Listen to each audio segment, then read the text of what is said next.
God could find fault in me, or that God has an ability to do me harm. Listen, if you think that God has the ability to do you harm, you ain't gonna run to him. You're just not.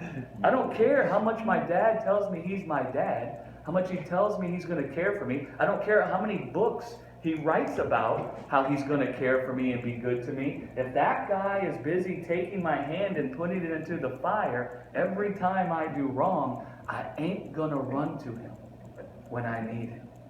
I'm not going to run to him when I'm in darkness. I'm not going to run to him when I've done wrong. I'm going to run away. That's not Abba. That's not Abba, man. See, that was Adam's problem. Adam could no longer see God as Abba because of the carnal mind. He was sold under sin, and the carnal mind took root into his heart, and he concluded his history through the carnal mind instead of the Spirit of the living God. Right? So he didn't see God as Abba. He saw God as the punisher. He didn't see God as the Good Samaritan. He saw God as the thief. He didn't see that God was only filled with goodness towards him. He didn't think that God would come and comfort him and nurture him back to life with oil and wine. He didn't think God would come and claim him as his own. He didn't think God would come to him and bring him to his house and make a place for him to dwell with him for all time. He didn't think that. He thought that when God came and found him in his sin and his death, that God was going to leave him beaten and bloody to die on the road. That's what he thought.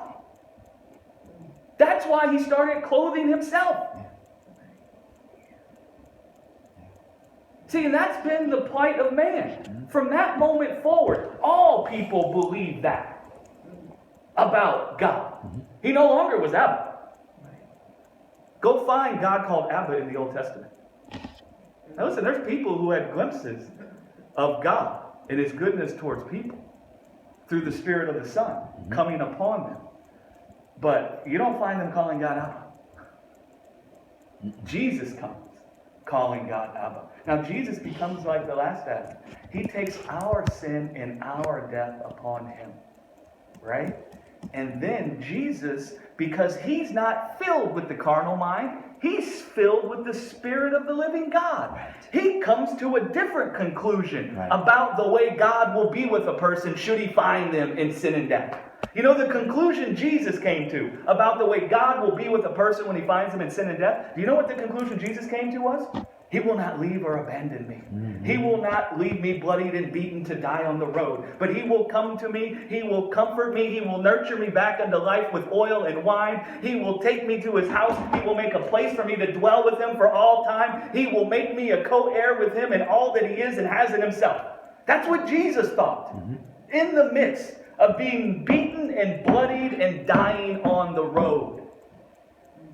He didn't see God as someone who would be ashamed of his sin and his death, and that would then leave him to die there.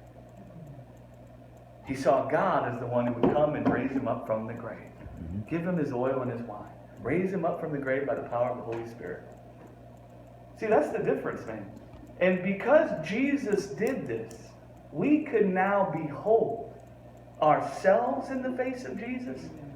But then we could also behold the way God will be with a people who is in bondage to sin and death in the person of Jesus. Right? Jesus had to believe God wouldn't leave him in the grave in order for us to see the truth about Abba. Do you see what I'm saying? He had to come and take death upon himself, actually die, because that's where we all were. That's where all people were.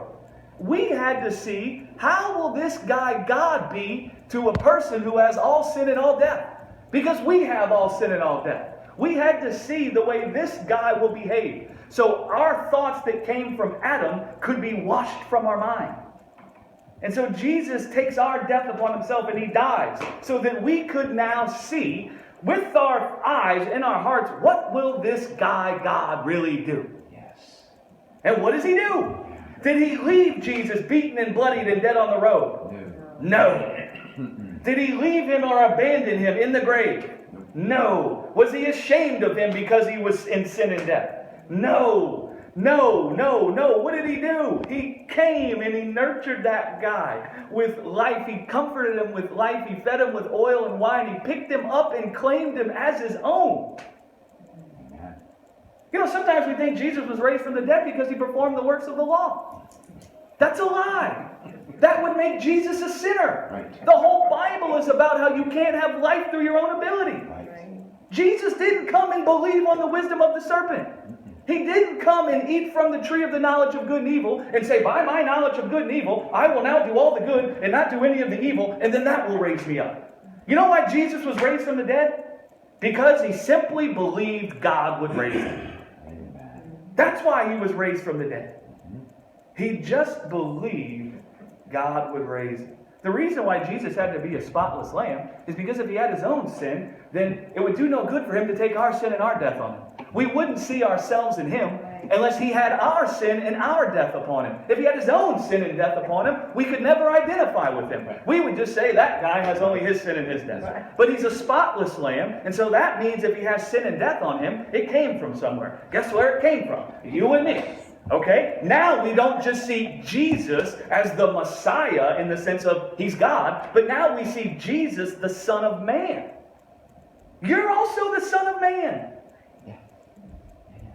We lose that part of Jesus. I am the Son of Man. He came and preached a message to people who were the Son of Men. And he preached the message to the people who were the Son of Men as the Son of Man.